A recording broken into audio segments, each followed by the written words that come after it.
So Donald Trump thwarted in his last attempt to get a travel ban, was in fact, of course, a Muslim ban. So he's come up with a new and improved travel ban.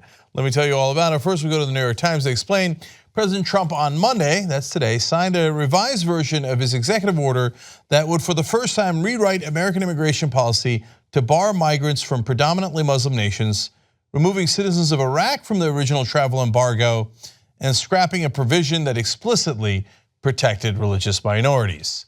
So I'm gonna give you all the details of who's banned now and who's not banned, and they did fix a lot of things. I guess I'll give them credit for that. Most importantly was that when they said we will favor Christians and disfavor Muslims, that was wildly unconstitutional, wildly un-American, a huge problem for this ban, which was of course in reality a Muslim ban. They have now taken that part away, which is going to make it much more likely that this time around this will stick. Now, if you're wondering if it was ever a Muslim ban, remember what Trump promised on the campaign trail. Calling for a total and complete shutdown of Muslims entering the United States until our country's representatives can figure out what the hell is going on. We have no choice. We have no choice. Apparently they have a slight choice now. Before it was a complete and total shutdown of Muslims. Then it was, okay, only the Muslim countries I don't have business dealings in. Now, okay, fine, Iraq turns out a big ally because we did that whole war thing. Okay, fine, they're off. And it turns out I can't just say complete and total shutdown of Muslims. So fine, we're not going to favor one religion over another anymore. The funny thing is, Trump couldn't figure out what the hell is going on. This is why it's Muslim ban 2.0. So let's tell you details of what's in it.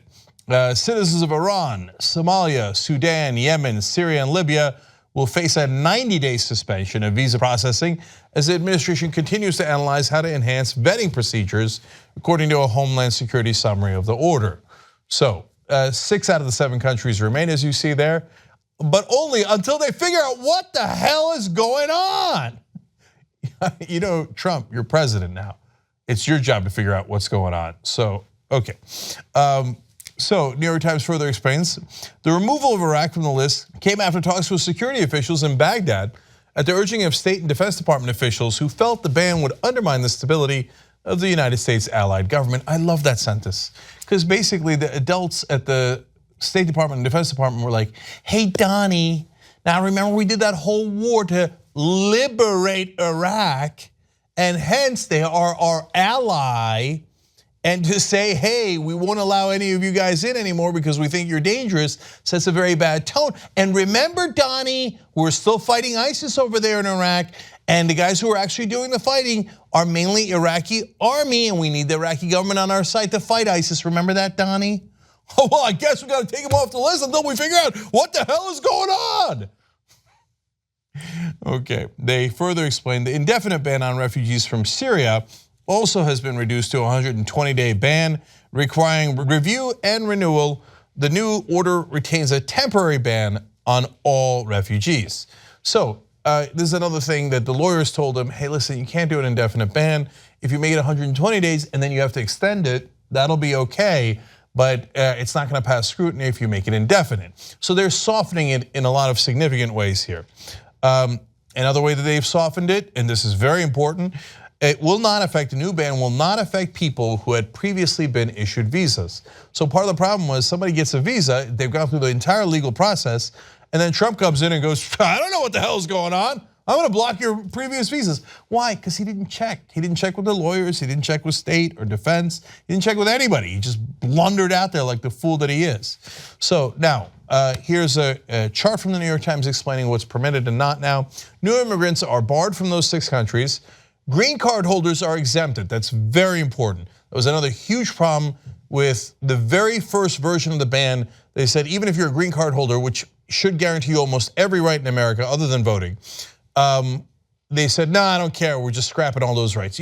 they couldn't possibly do that. Even in the first version, they had to backpedal out of that. Again, it's because they're unprepared. They don't know what the hell is going on. They're the ones who are wildly irresponsible. Okay, diplomats now allowed. Of course, you have to allow diplomats, you schmuck. Okay, all refugees are barred for the moment being, as I explained with the time restrictions. Dual nationals and Iraqi nationals are now allowed. Dual nationals also very important because in the first ban, you could have been a British citizen and an Iraqi citizen, and they're like, no, you're an Iraqi citizen and hence you're banned. And Great Britain was like, no, wait, that's my citizen. You can't ban my citizen, that's crazy. Then I'll have to ban your citizens. And he immediately backpedaled out of that, as he did with the green card holders. Like, oh, no, the UK, I mean, your dual citizens are okay. And then the French are like, what the hell, what's wrong with our citizens? And the Germans, and on it went. So finally the knuckleheads in the Trump White House realized, oh yeah, we should allow the dual nationals as long as they have citizenship with the other countries that are not listed, okay? So now, again, another sentence that I love. They explain that the new order was delayed for about a week as the White House sought to better coordinate its activities with federal agencies and to maximize its public relations impact, according to 3 administration officials. In other words, this time around, they're like, oh right, we got to check with people. Forgot we have a State Department and a Defense Department.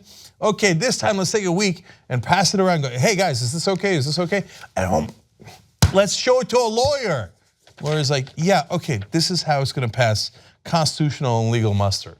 So the good news for them is that probably this time around it'll stick, because I think that this is largely within the purview of the president's powers, and I think the courts will probably agree with that. Is it a good idea? No, it's a terrible idea. It's very un-American. And is it in fact a Muslim ban? Of course, that's what he's wanted to do all along. He wasn't unclear about it. He told you right from day one. And he tried a deeper Muslim ban that clearly explained that Christians would be prioritized. So even as president, he made his intention very clear. But at the end of the day, this is for demagoguery. And so he now has watered it down in a lot of different ways, but it doesn't matter because his knucklehead supporters are like, are we still bad on the Muslims? Oh, Donald came out with a new one? Yeah, oh, that's great, man, yeah, go get him, Donnie. And in reality now it doesn't do that as much. And of course the most important thing is it is totally useless. As the New York Times refers to here in an AP story, last week the Associated Press reported that it had obtained a draft Department of Homeland Security assessment concluding that citizenship was, quote, an unlikely indicator of a threat. In other words, if you're profiling based on citizenship of Muslim-dominated countries, it is a very poor indicator of someone's actually a threat. In fact, these 6 countries, none of their citizens have committed a deadly attack inside the United States for 40 years. So if you're looking to profile people, you would have been hard pressed to find 6 worse countries, less effective countries to profile, since these guys have not led to any terrorist attacks. By the way, I got a note for you on what would have been a very effective country to profile, and that's Saudi Arabia. 15 out of 19 of the hijackers on 9/11 came from Saudi Arabia, but the Saudis do give us cheap oil, and Donnie does have contracts with them, so they couldn't really get on the list at all. So this has nothing to do with terrorism. It has everything to do with political demagoguery, and it is super obvious. But now this ban will likely stand. Podcast The Young Turks anytime you want.